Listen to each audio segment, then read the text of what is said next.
And we went into the third period, we were losing 2-1. And for whatever reason, the team, they just weren't playing with the usual life they did. And I gave probably the most emotional speech. Came out and we never looked back. We dominated. We went into overtime, and in overtime we outshot the opponent 13-2, and we just owned the game, and we won that game, and then we won the national championship 5-0.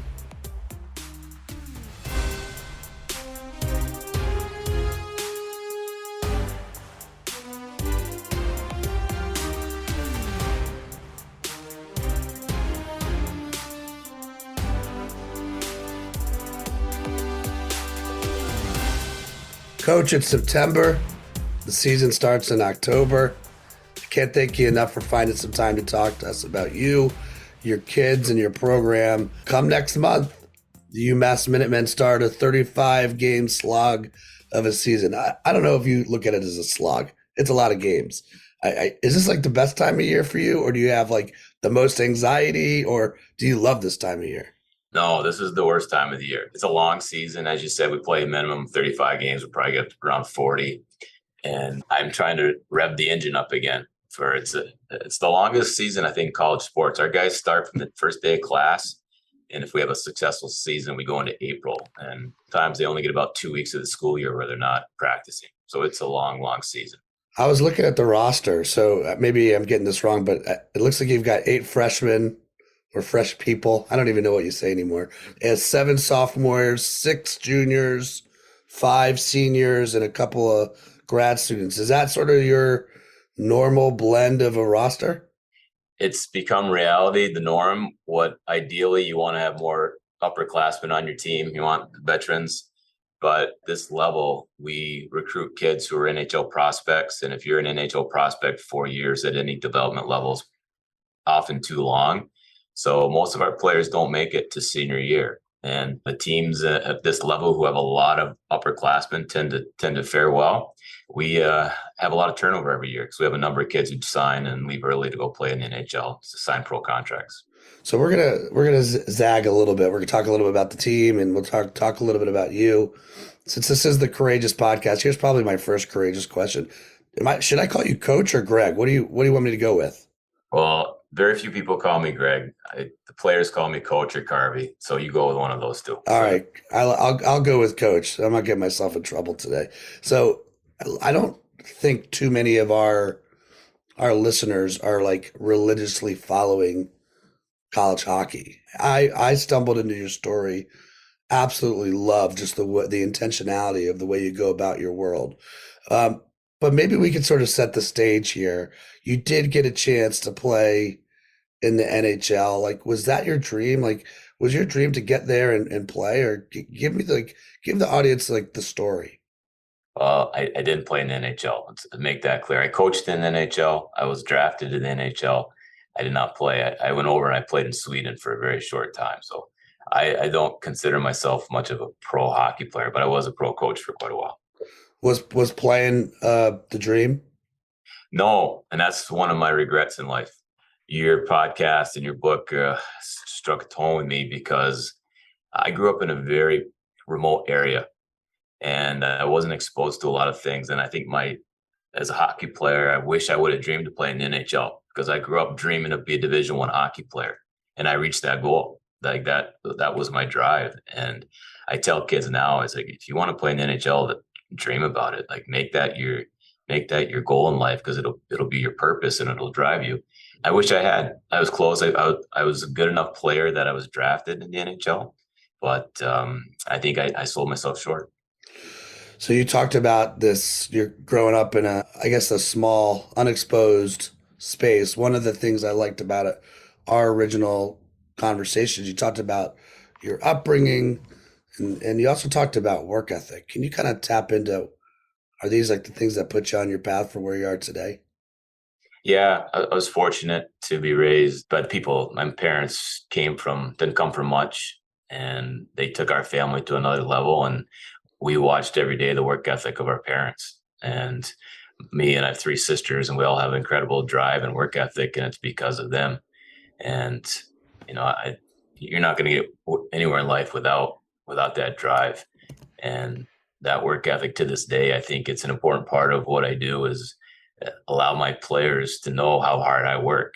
And, I ask a lot out of them. And if I'm not exemplifying it, I can't expect it out of them. I'm not sold that the country is working as hard as we could. Just putting it out there. I'll be the one to say it. And I'm not sure there's a correlation to this, but I find it fascinating. There's about 340 million people in down here at least, and 50% of them live 50 miles from where they were born. The apple really doesn't far fall from the tree. So, but for you, like outside of playing in Sweden, and you've coached high school, you've coached at your alma mater, assistant in the NHL, both on the West Coast and in Canada. I mean, you've gone the travel diary is full, right? By the Yeah, way, how did that roll with the family? Like all the moves? it's rough. I'm the one who makes the bold decision to move cross country or move to a foreign country. And I've got the excitement of the challenge, and my family has to, just come along for the ride. Fortunately, they do an outstanding job of it.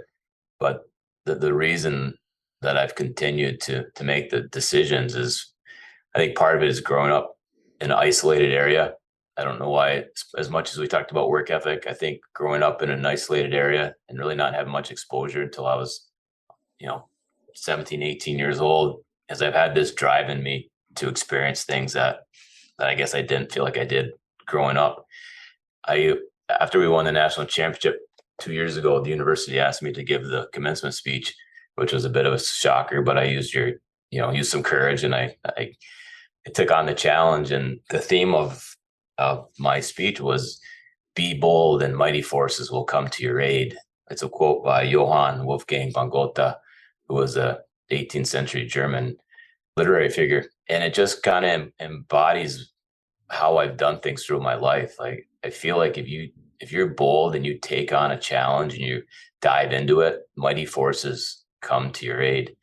And it wasn't until I gave that commencement speech that I kind of was able to, I found that quote and it kind of verbalized what I carried inside of me and why I decided I was living in Southern California, decided to move to Ottawa, Ontario. Just 'cause the challenge was there. Going back to my alma mater was a challenge. Coming to UMass was maybe the biggest challenge because UMass was a struggling program. But what I try to sell our players and anyone I speak to, my children, is be bold, take those, be courageous, because when you do that, these mighty forces start growing inside of you, and they're not going to grow if you don't challenge yourself and make those kind of moves. So yeah, I think it's 2016 when you decide to take this particular job, and to the layman fan here, you can't really detect a program back then, right? You're looking at, I think there's about 60 teams in Division One hockey. You take over the program, and in your first year, you guys finish 58th out of 60th. Yep. How fun was that? We won 5 games, we lost 29, and we lost the last 17 in a row. We rode 17-game losing streak to finish off the season. And then the next year, progress starts, right? And not that progress didn't start that first year, but results you could see. I think you take the team to 36 out of 60.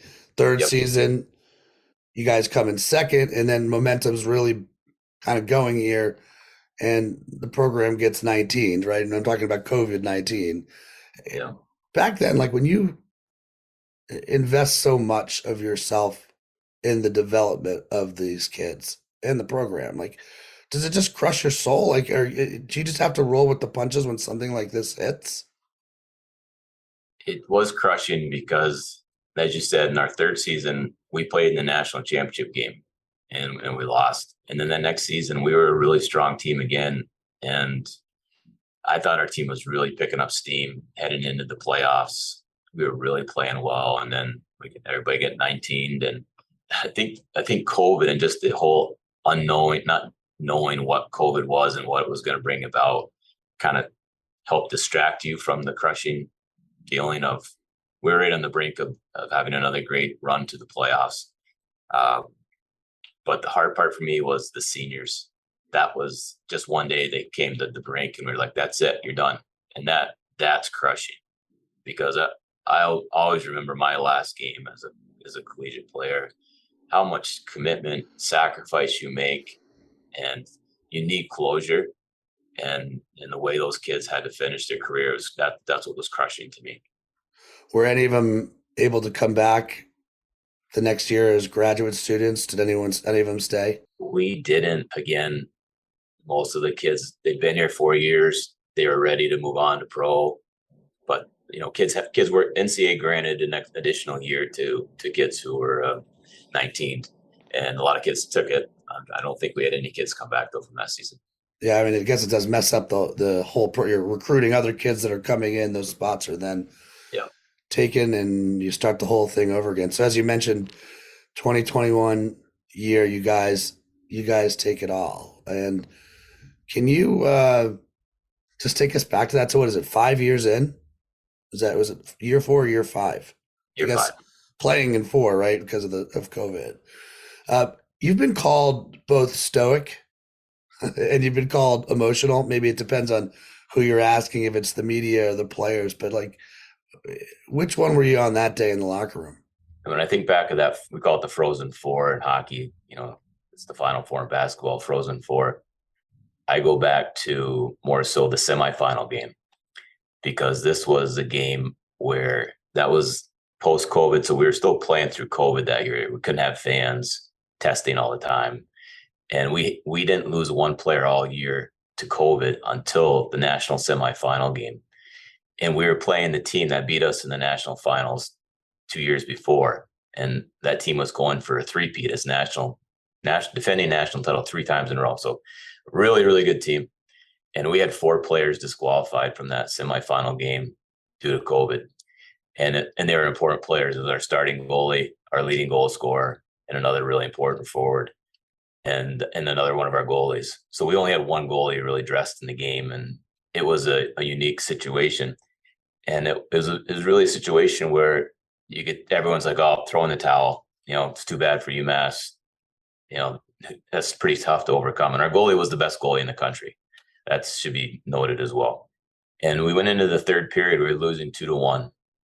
And for whatever reason, the team, they just weren't playing with the usual life they did. And I gave probably the most emotional speech, I should say more passionate than emotional. And I just said, gentlemen, like, don't waste this opportunity. We're right there. Find that next level. And I guess it hit the mark. We came out, we tied the game early in the third, and we never looked back. We dominated. We went into overtime, and in overtime, we outshot the opponent 13-2, and we just owned the game, and we won that game, and then we won the national championship 5-0. So I felt like that intermission between the second and the third period was where I needed to be less than stoic. I needed to be emotional and passionate, and it really lit a fire. And the kids carried it through the next game and a half. At that moment, we didn't talk a blip about talent other than you had the number one goalie. Like, why does at that level, why does that work? Like, out shooting someone 13-2, and is it just dig deeper and there's something else in there? There's another level in there, and is it a feeling? How does that work? Why does it work? You have to have skill to win, but you have to have more character than skill. And that's what we try to recruit here. We call it cumulative character. We try to have more character than our opponent, because when things get dire, that's when the character rises. And that's all I asked for basically in that intermission was, we have the character. Let's just show it. Let's use it. And it becomes a mindset. And I think that's been a big part of our success, is just getting really high character kids. And then beyond that is really developing their character. We hold the kids to really, really high standards here. I remember in year 3, we went to the national championship game and we lost. And then at the end of the season, the university has this big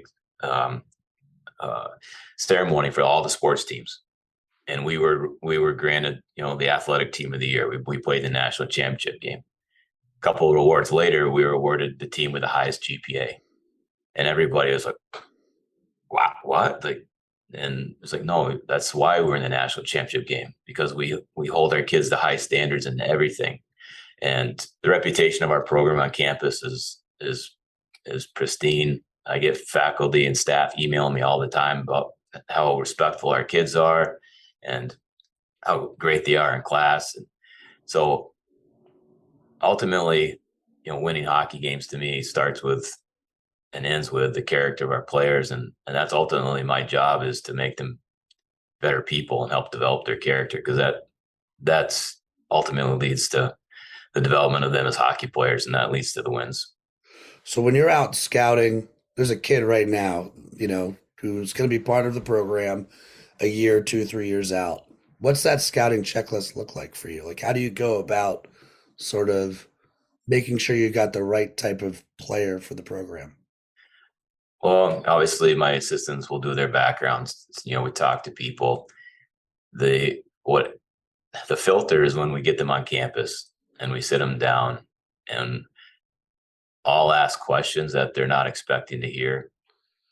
And if they've got character, and if they're the type of kid that I know makes our program tick, they'll have an answer for me.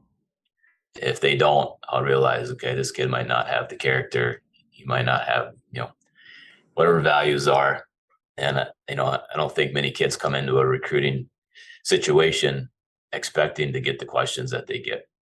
And it's twofold. It's for me to get an insight into them, but it's also, they should realize I'm getting an insight into the program, because by the questions I'm being asked right now, he's asking me basically about my character. That makes me realize this place really cares about character. They care about me, like what kind of person I am. Am I high enough character kid to play in this program? And then that becomes a filter, because the kids that's what they're made up. Their makeup is, I want to be surrounded. I want to be challenged by this coach. I like what he's saying. Like, that's me. Those are the kids that commit to our program. And, we still get, just a small percentage of the kids that we recruit, but I always feel like we get the right kids. There's a lot of good hockey players. There's a lot of good kids.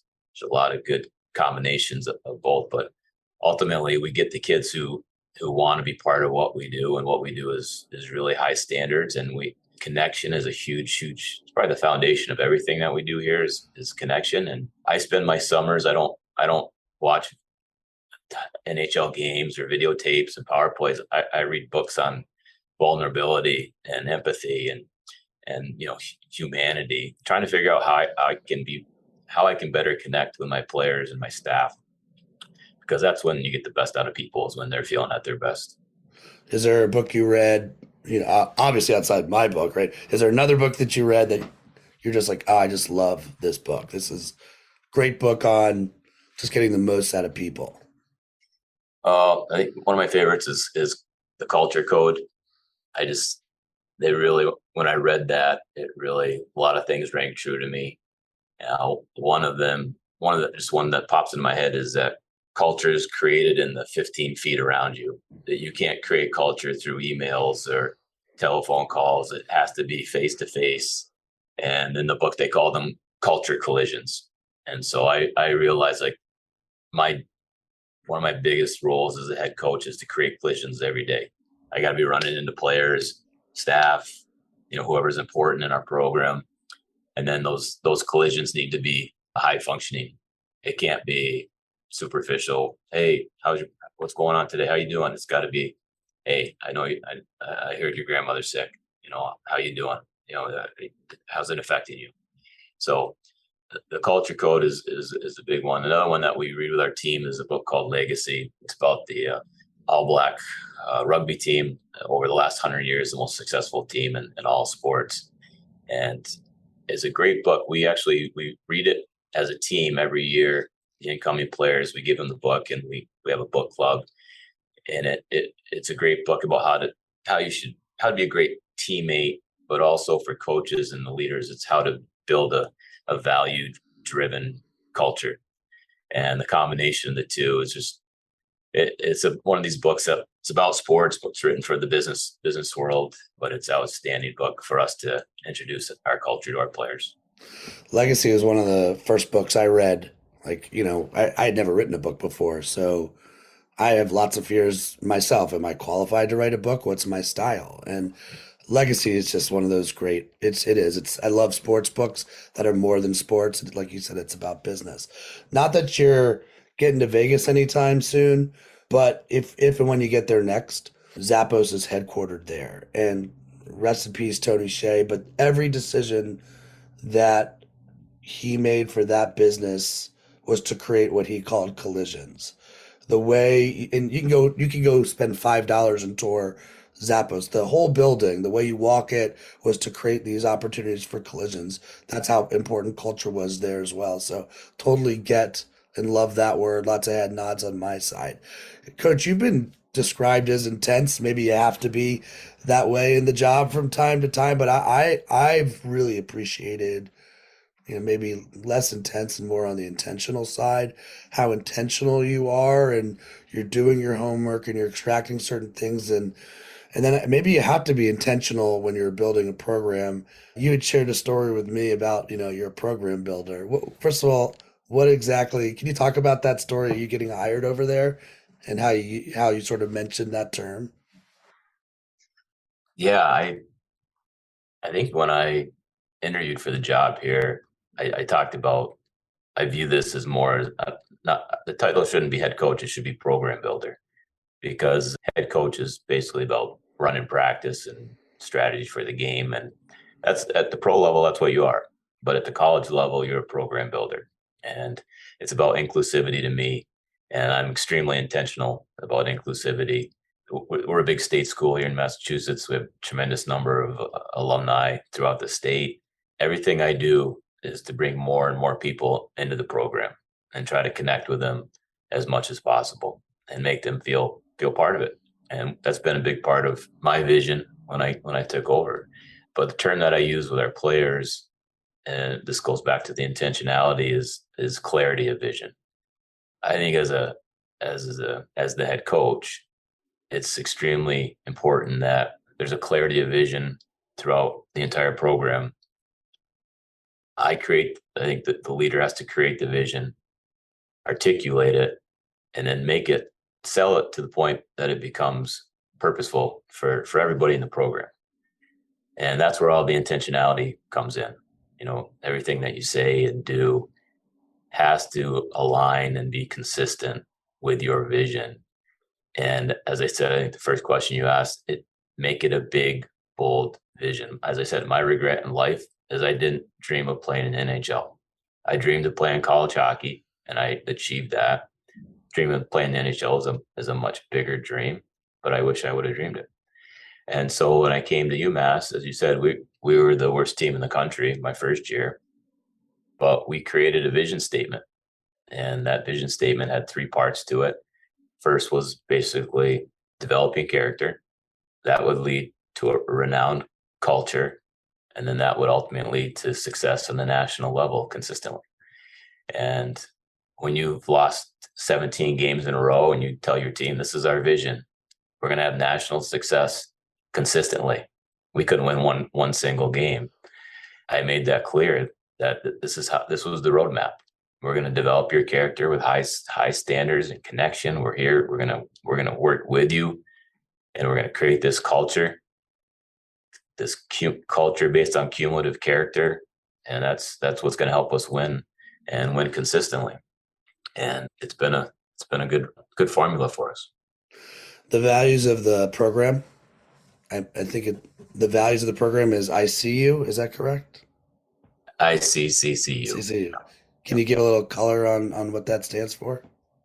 Yeah, everybody, culture building 101 is, get your core values right.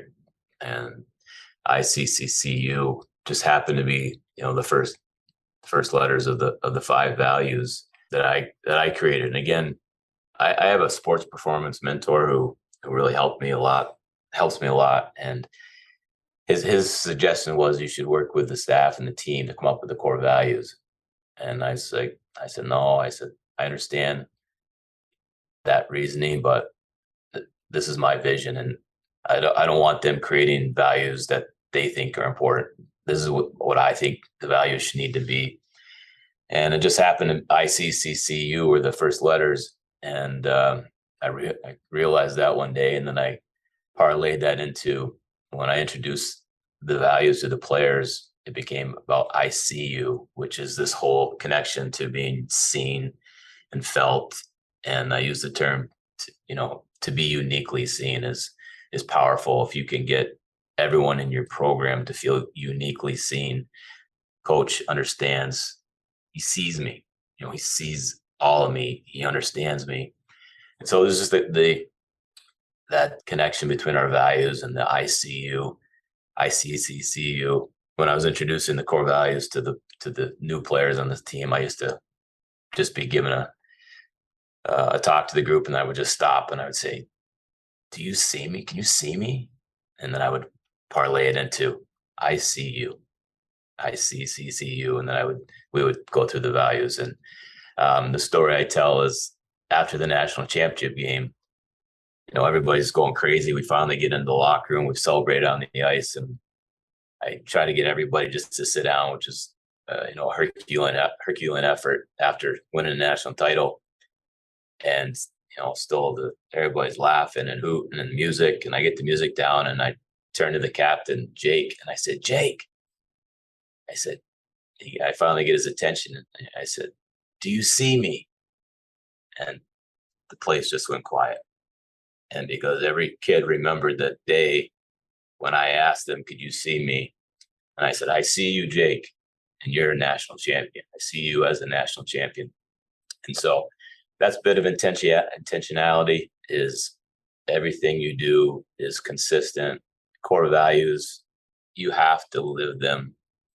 I know every kid who comes in here recruiting, I know that every place they've been, they've talked about core values. And we only put in our facilities, there's no quotes.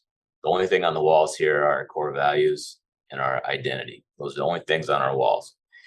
And my sports performance coach said, you have to bring those values off the wall. You have to live them.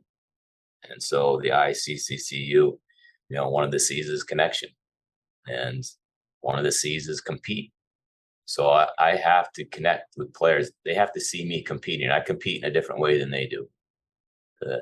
My compete is to prepare them as well as I possibly can for practice, for games. My compete is to make them think that I'm outperforming the other coach on the other team. I don't, I get on these podcasts and I'm able to talk a fair bit. I'm a very quiet person.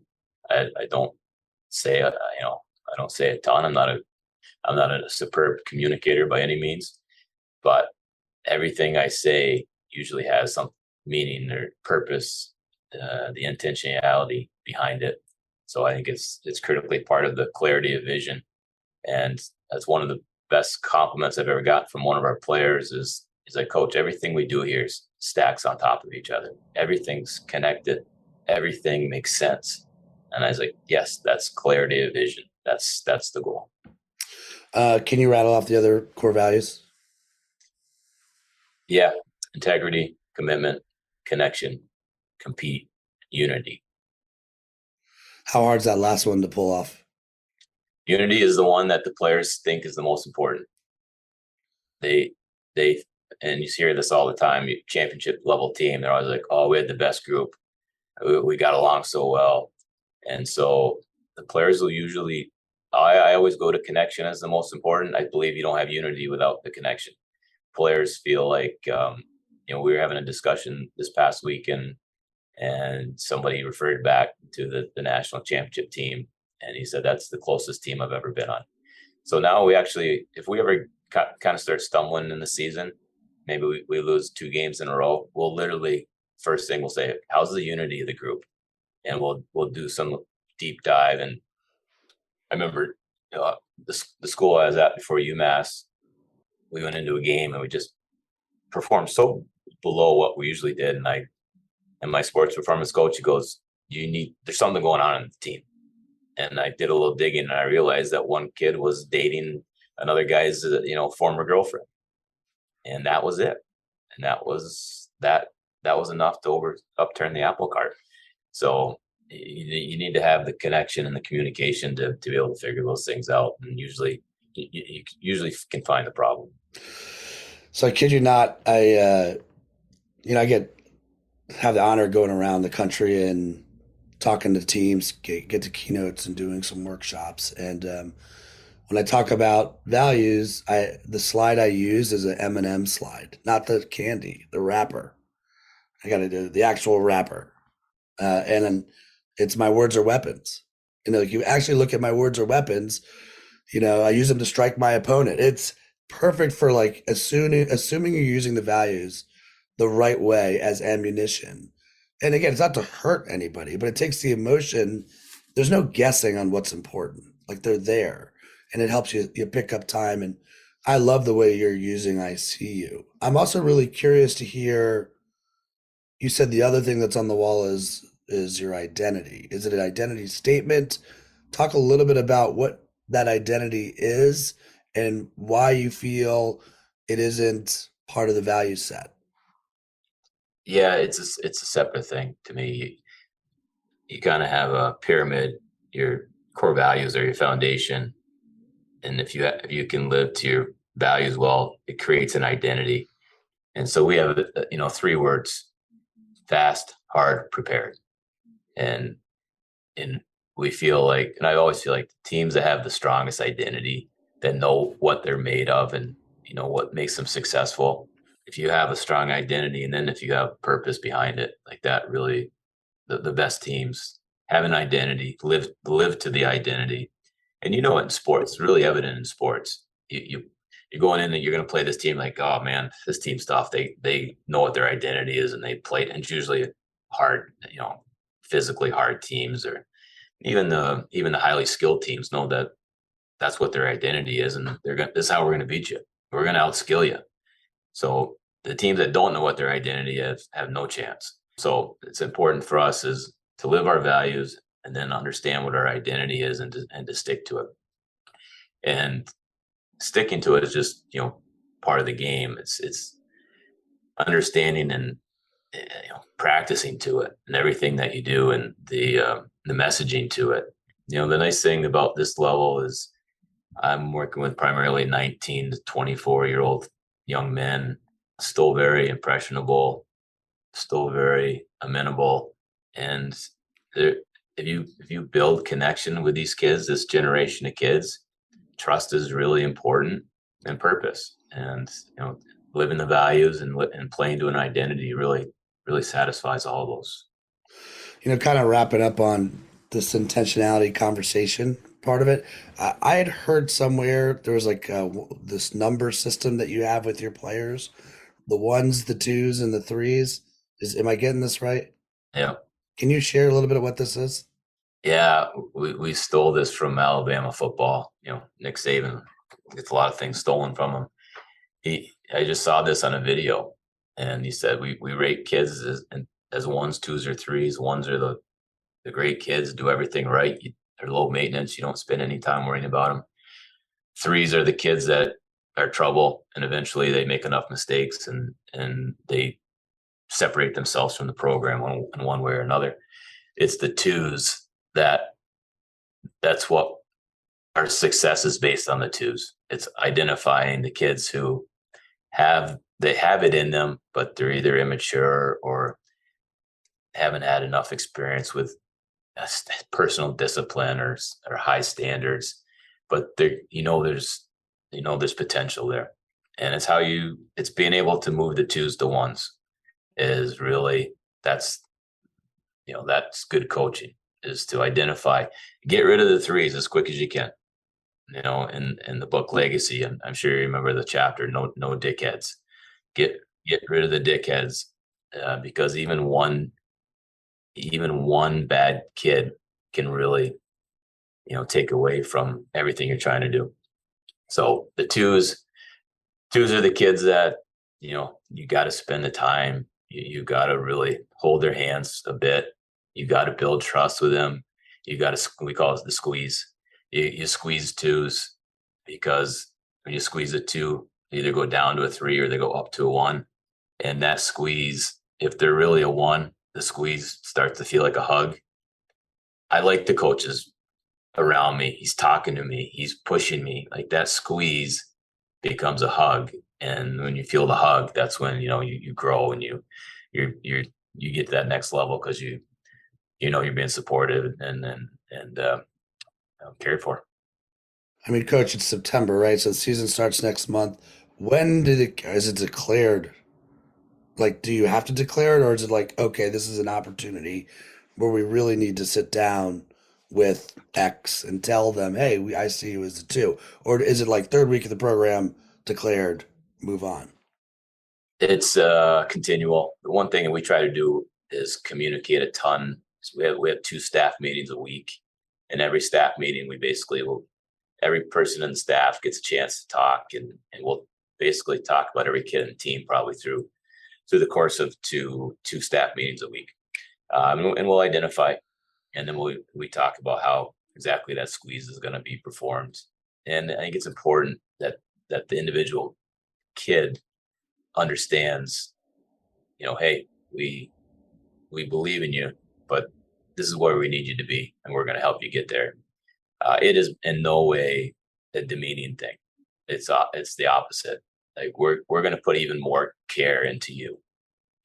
We're going to give you more of our time and more of our effort. We're putting more of our resources into you, and that's what they need to feel.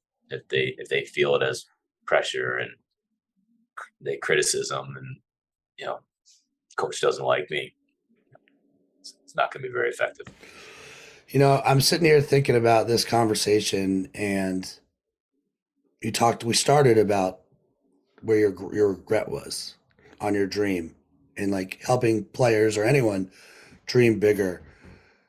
Do you feel like you have a dream now? Is there like a new dream that you have, and is that something you feel you can share?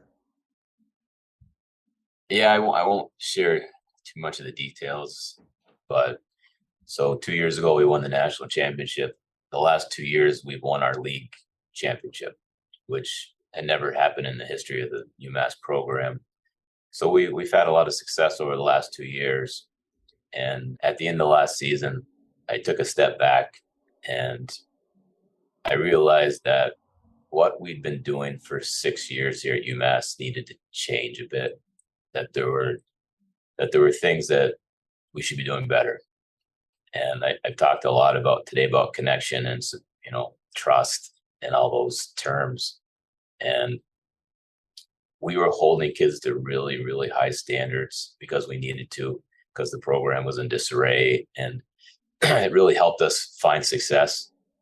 But I also realized that we weren't doing it well enough, that some things needed to change. There was, and I know in our discussions you kind of put forth like, is there anything you're doing right now that's courageous? And I said that to the team. I said, we talk a lot about vulnerability with our players and how important it is. If we really want to connect, we need to be vulnerable with each other. If you really want us to help you, you need to be vulnerable. We need to know. We need to know what's going on inside of you. If we don't know, it's hard for us to help. So I just decided that we weren't doing a good enough job of creating this vulnerability, because maybe the messaging was more about, hard is part of our identity. And we do everything harder than everybody else, and we're more conditioned and we're hard, and in that gets lost the reality that we all go through struggles, and I just realized that I wanted to change things a bit and be able to be truer to the vision that I always had. Is we wanted to build character, but we were forgetting a little bit about some humanity in there. And so right now we're working to remove all shame from our program. Like I don't want any kid here to ever feel an ounce of shame. So I think we can be better. And it's a bit of I don't want to say it's not courageous, but we won 2 championships in a row, and I've decided to change the messaging. And I've had some staff members like, hey, like hard's been a pretty good word for us. It's taken us good places. And I said, we'll be harder because of how we treat the kids going forward. And that's basically the adjustment we're looking for.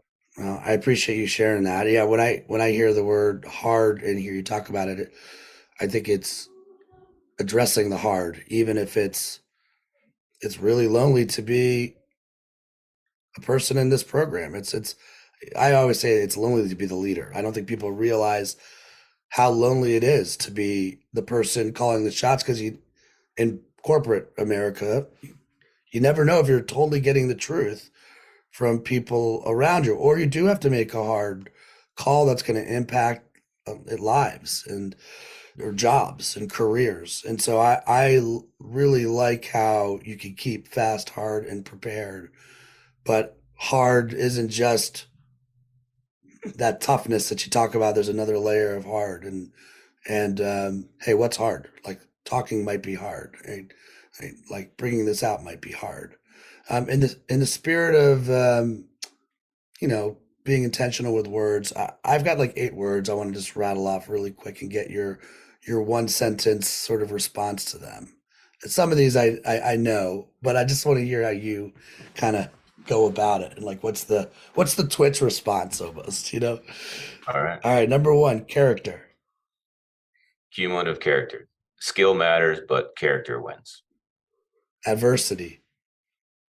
It's universal. Everyone deals with it. The sooner you realize that it's a positive and you can accept that, you're going to grow, then adversity becomes your friend. How do you grow that muscle? Did you just have to like keep telling yourself that? It hurts. It's tough. It's really tough, right? And I don't think I don't, I'm 52 years old. It took me late into my life to learn how to deal with it. And again, my sports performance coach, he sent us this video, and Jocko, I can't remember his last name. Willick. Yep. Willick. Extreme ownership. Yep. Yep. And he's like, good. Hard times coming at you? Good. And the guys who worked for him would come to him with problems. He'd be like, good. And so when we played in that national semifinal game and we lost 4 kids, we said, good. And that's what I would say about adversity. You're going to learn that it's actually more positives going to come out of it than negatives. All right. Next word is talent. Talent is necessary for excellence. You have to have some talent. You want to be extremely good at something. The hard work is important, but you got to have some talent to be excellent. Your 1, 2, 3 system though, that's not about talent. That's about the squeeze. That's something else, correct? Yeah. No, that's more about personal discipline, which I think is critical if you want to develop your character. All right. Next word is process. Process can't be compromised. Can't cheat it. You can't jump past it. You gotta follow through. When you're building a program, process has to be like the foundation, like part of your foundational way of going about this, correct? Absolutely. It's everything, and it's usually when players are struggling, it's always because they're focused on outcome, not on the process, and so everything's about getting back to process. Teammate. We try to teach our guys that your individual success ultimately will rely on your teammates. No matter how good you are, you need your teammates. So you need to help your teammate be better. And, it's part of unity. So, as much individual success we all want, we're not going to get it without people around us being really good. Okay, 3 more to go. Next one is courage. In our sport, it's the differentiator. It's the kids who play with courage that make the difference in games. The kid who's got the courage to put his body in front of a 100-mile-per-hour slap shot, the courage to hold on to a puck for an extra second, even though he knows he's going to get hit pretty hard, just to get the puck in deep. The kids that have the courage make the difference in the games. Next one is winning. Winning is just a byproduct of your process. It's a byproduct of everything you do. I honestly don't care what our record is. it's great to win championships, and people, as coaches, we get judged by that. But winning and losing is just a byproduct of how well you're doing the things that you're supposed to be doing. Last word is culture. Everybody has one. Every group has one.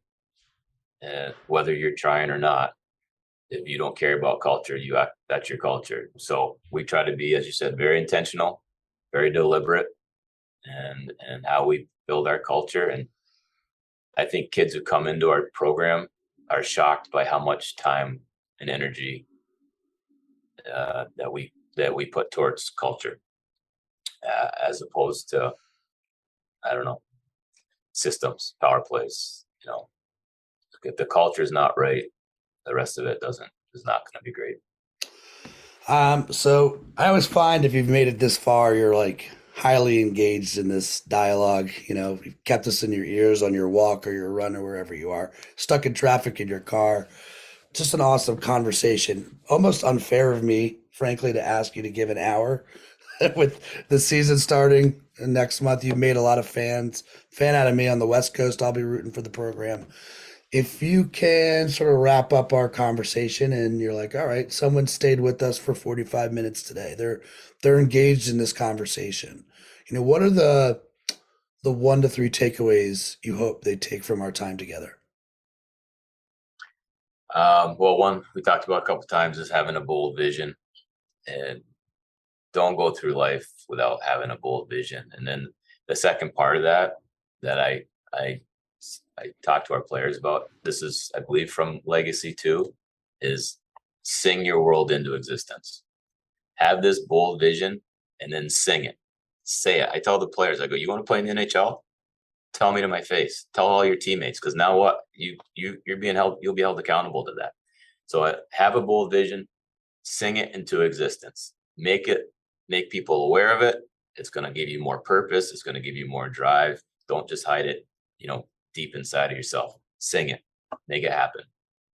Another would be, we talked plenty about culture. I believe culture is a competitive advantage. I don't at this level of hockey, there's 60 teams. Any team can beat any team on any night. Every game is an absolute grind. And the differentiator to me is culture. It's, it's the values, it's the identity, it's the belief, it's the unity, it's all that stuff. I believe culture is a huge competitive advantage. And the last thing, I guess, would be related to high standards. And this is kind of one of my philosophies, and it's held true, is that if you demand the best out of people, absolutely demand it, you most often get it. So that's why, we set the standards really high and we don't drop them. And we say this is what I love about standards. I don't use the word expectation in our program. I'll never say this is what I expect, because this is what I expect is the same as saying, well, it's what I hope happens. Here we go. This is the standard.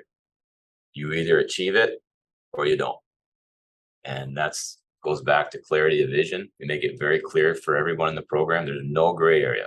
I think as a coach, you have to eliminate gray area, because it's where people will go to hide. It's where people will go to not meet the standard. And so that would be the last one. Demand the best out of people, and you most often get it. Coach, thanks so much for your time. Stay fast, stay prepared, keep taking on the hard. Go get him. October 1st is going to be here in no time. Good luck this season. Thanks, Ryan. Appreciate it.